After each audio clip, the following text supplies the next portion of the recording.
many of us were brought up in the urban settings, you know. So somehow we went to schools that forced us to speak English, that caned us for speaking vernacular. So what do you think is going to happen later? Okay, let's start with this. Do you think it's important?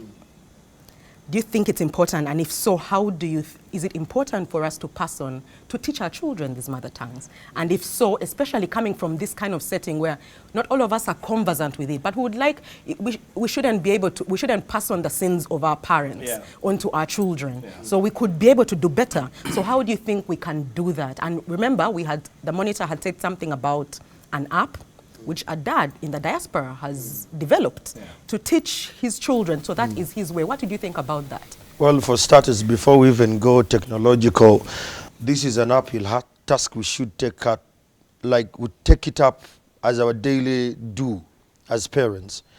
My son just started to speak English, I think 4 months ago, and he just woke up and said, Tata katimpwira njaga kwogera luzungu kusinga. And he's making 5. But from day one, he has been speaking Luganda all through. Even when we go to play with other kids, they speak English and it's like, biemogera sibyawano. No, mbitagera ne sibyawano. Like, I made him to be profoundly African. So if you ask him what's your name, he says, Nze Mandela, tatange Kyamagero nelinda, ndi Muganda, ave Uganda, omufirika. Like, yes, I made sure that I give him this pride because when I traveled abroad, I could find Africans who couldn't relate where they're coming from. You could be in class and he's like, man, I've been here for, I don't know. Like they're trying to trace from their grandfathers. They can't find their roots. So even when he goes and maybe stays in Czechoslovakia or Luxembourg in the coming years, this is something he knows from day one. So I think it's incumbent on us as parents. We shouldn't take our kids just to play around in bouncing castles and what. We should have culture classes. Let's meet. And the other day at school, when he came back from school, he told me, Tata katinjaga togede mu Lunyankole. I told him, where did you find this? He said, Nina mukwano gwange kusomera yogera Lunyankole. And I told him, njogera, he said, Iwe. And I had to ask the mother. So I realized that he was intrigued how different people would speak their languages. And I think I am going to use my father's model. When I was growing up from Uganda, dude took me in Mwiri and he dropped me there. He never came for visitations, nothing. He would just come to pick me after. So I ended up learning Lusoga, Lugwere, Lugisu from that side. Fast forward, he dropped me to Kabale boys. Leave you there. So by the time you come back to Central, whoever speaks, if you can't speak back, you know, you can hear what they say. You're not detached. And if we can take it that way, if I've taken an approach where I speak Luganda and my wife speaks English to them. So if Mandela wants to speak English, you'll find him in the kitchen talking with mommy. You see, mommy, as soon as he comes out, he finds that like he goes back to factory setting. So if parents can take it upon themselves, even the other approach I think my dad used, whenever we're invited for weddings or parties and he had to give a speech, he would say, Kyamagero gogenda okwogerera amaka gano. So you would stand before people and you speak in Luganda. You mess it up, you would say, Leero wayogedde bulungi naye tewaggumiza, tewakalaatiza, ensonga eno nkulu. Names, places, locations, tuziggumiza. So you learn. So the next wedding, it would be my sister Nabulime. So from Nabulime, you'll be taking notes. We did this up to when we're done with the senior 4. I think I would totally agree with this approach. There's a challenge, though. In this day and age, we have a lot of intermarriages. Yeah. Oh, yeah. Now, I know they say that, when a Muganda man and a Munyankole woman, when they decide to be together, they have, it is because the kids have to follow the man's heritage and all that. But I think there needs to be some fairness here. But in so doing, there's also some sort of like, for the children, it's kind of like shocking, I think. Because daddy is in Muganda, mommy is in Munyankole. When mommy's friends come, they are talking Munyankole and they're dressed in this one. When daddy's friends come or when we go and visit, so where do we actually lie? So the question then I used to ask myself would be, what do I emphasize in this case if a child has two parents from different ethnic groups? So they get thrown at so many things. The question of how do we do it, I think I would do it in such a way, and I do it in such a way that I show them that, yes, it is important to know your culture, these particular areas. And they're uncomfortable about some of them. I'll give you an example. My daughter's telling them to kneel. The question now is, how do we impart these languages or cultures in general to our children? So I still find it hard, and I'm not just speaking about me. I'm speaking about the greater, broader, connection. I think I'll just add there. Indeed, there has to be a balance. Culture. I'm not going to say our friend Pan African is extreme, because I can see it's probably going to require his daughter to kneel down. I don't know if your wife has to kneel down when she's serving you. Well, this is what happens now. When it gets to my wife, I'm liberal-minded, because this is my wife. My kids will follow what I tell them. My wife is my companion. All right. So you're not going to get her to kneel down? No, my wife kneels as and when she pleases. But if we have relatives, Mr. Walusimbi has paid us a visit. Whether I'm present or I'm not, I'm sure she'll be on her knees. When she's talking to you, and she won't sit in the seats when you're seated in the seats, the culture will be at play. But if she's with me in the house and we're just wearing T-shirts and boxers, oh boy, we're high. I didn't think culture admin wear boxers, but come on. Well, what I'm saying, I think for me, there's got to be a balance. Like you said, there might be some things in this day and age that may seem extreme.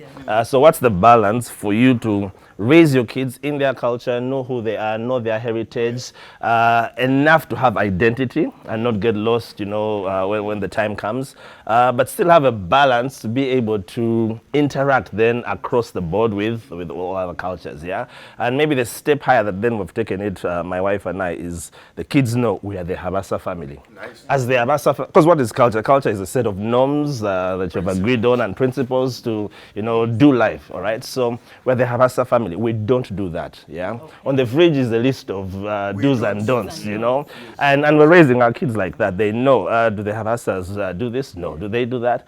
And I've seen it at play. My last born is, my kids are 12, 9, and 2. There is a gap there. One was a result of World Cup celebrations that went a bit too far, But, for example, Annalise, the 2-year-old, knows the Habasas, you apologize. You don't just grab, you say please, and things like that. And so the other day, some friends came to visit, and, she's a COVID baby in the sense there's not been much interaction with other kids and all. But now when these kids come, and she's with her fellow 2-year-old, the other 2-year-old is grabbing, it's like, say please, she's like, and she can't believe how, Mom, she didn't say please. Yes, I know.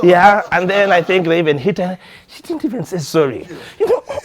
What's wrong with these people, And it's because then we're raising them in the Habasa culture. We have a Chiga, yes, this is our language, and we're doing every effort to make them, learn the language, although we are not, that conversant. Our house helps.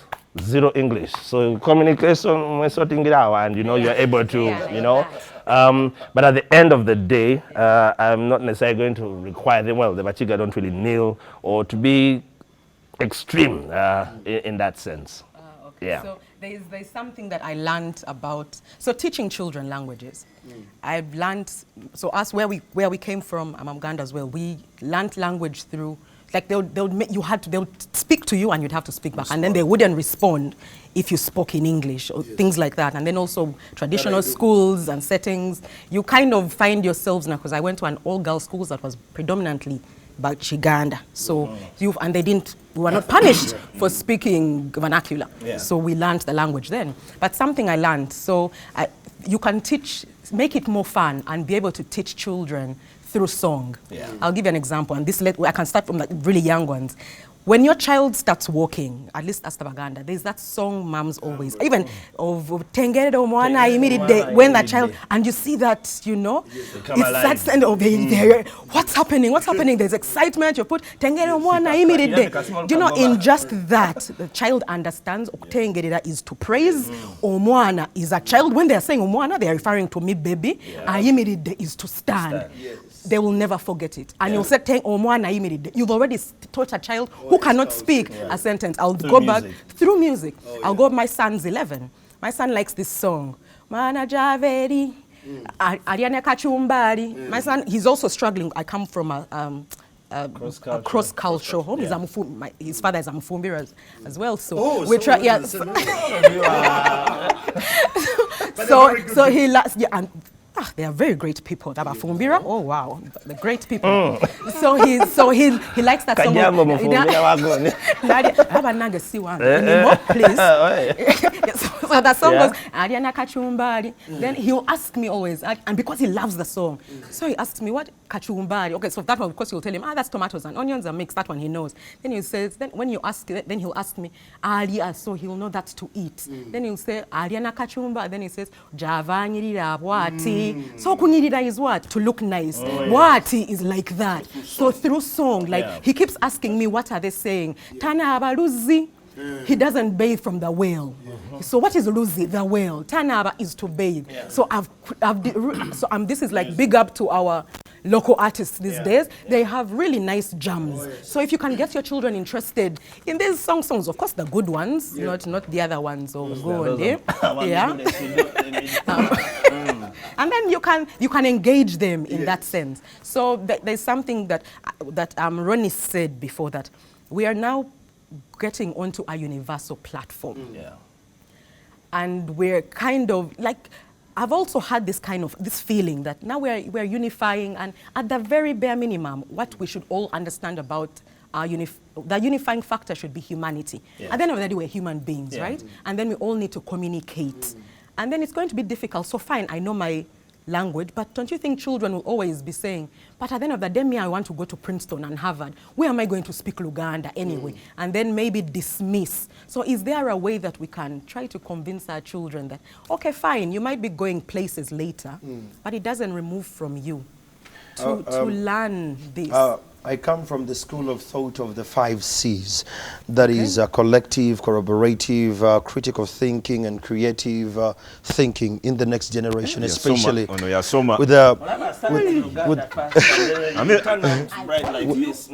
it gets to the millennial children we have today. The reason why my dad didn't allow me to fly out of the country until I was done with a degree in Makerere University. And his background was, where you're headed, there is a lot of disruptions in cultures. If you're not grounded here, chances are you'll pick them up and I will have issues when you get back. So I love my kid not to learn only English. I want my kid, and these are issues I've talked to with my wife even before we started focusing in the struggle of getting this baby.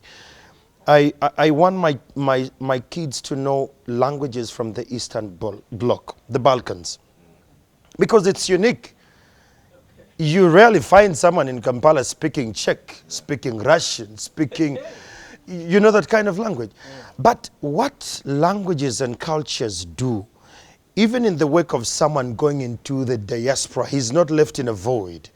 He has these 5 C's at the back of his mind. He says, as a Ugandan, as an African, I don't marry a fellow man, irregardless where I've gone. Like my culture, my upbringing says no to ABC. So that keeps him grounded. So yes, Machezi goes wherever he goes. The pivot point is culture.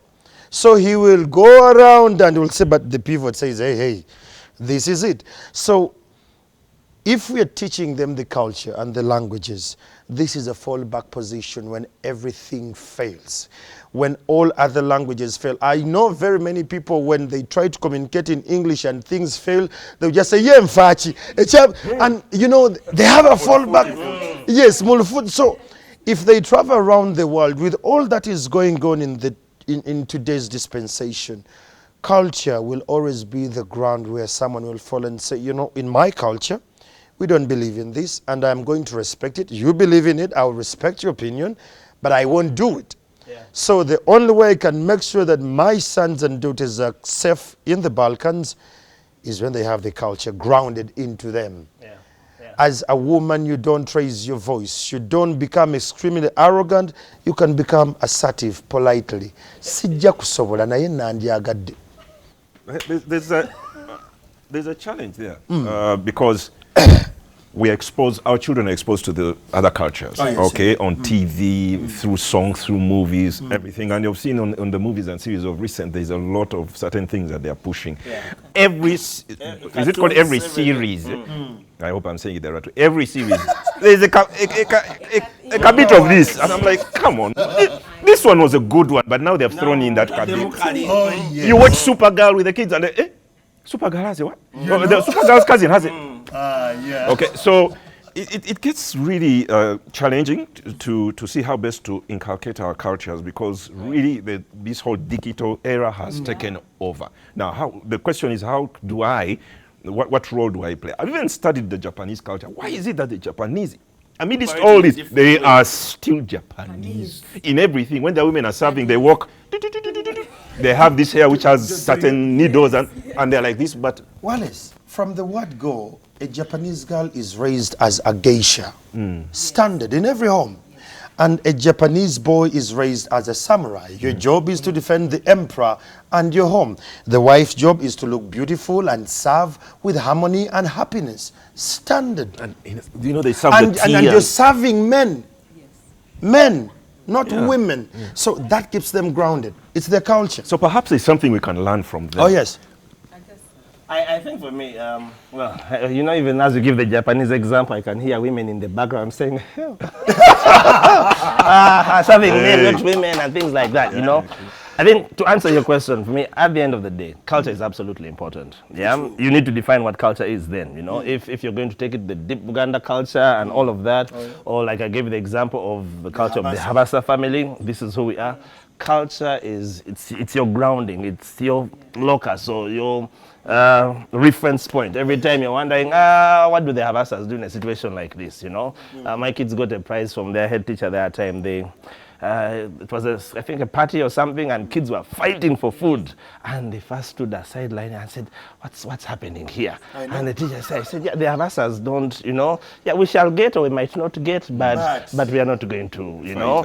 And that, they go back to their culture. So culture is absolutely important as we get into a diverse world. I mean, if you want languages, kids can learn up to 7 languages, you know, between the age of 0 to 3 years, all right? So maybe, Czech, Russian, blah, blah, blah. Let them learn all those things, but agree on what culture is for you. Have that as your focus and ground the children in that. The Bible says, don't forget the stone from which you are hewn. In other words, don't forget from whence you come from. Yeah. And so, yeah, that's my wrap up, I guess. Summarized it well. Very much so. I feel like the Bible. this is the most they can end the show now. Right? I'm sure it's not a pastor. Because I mean, can you come after Bible verse? You cannot. The man has thrown it there. So, and there you have it. It's been amazing, you guys. It's always great to have dads on the show. Your perspective is so enlightening. Because sometimes I sit here and I'm like, oh yeah, so dads think about these things as well. These are important to them. This is amazing. Thank you so much, you guys, for being with us today. I have to change that. So now we smile. So this has been completely amazing. The subject of culture, of heritage, your mother tongue.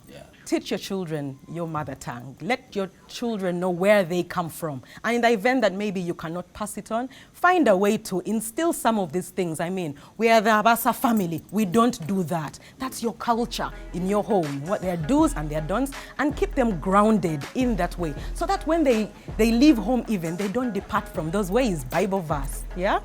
So until next time, with love from Bump Love.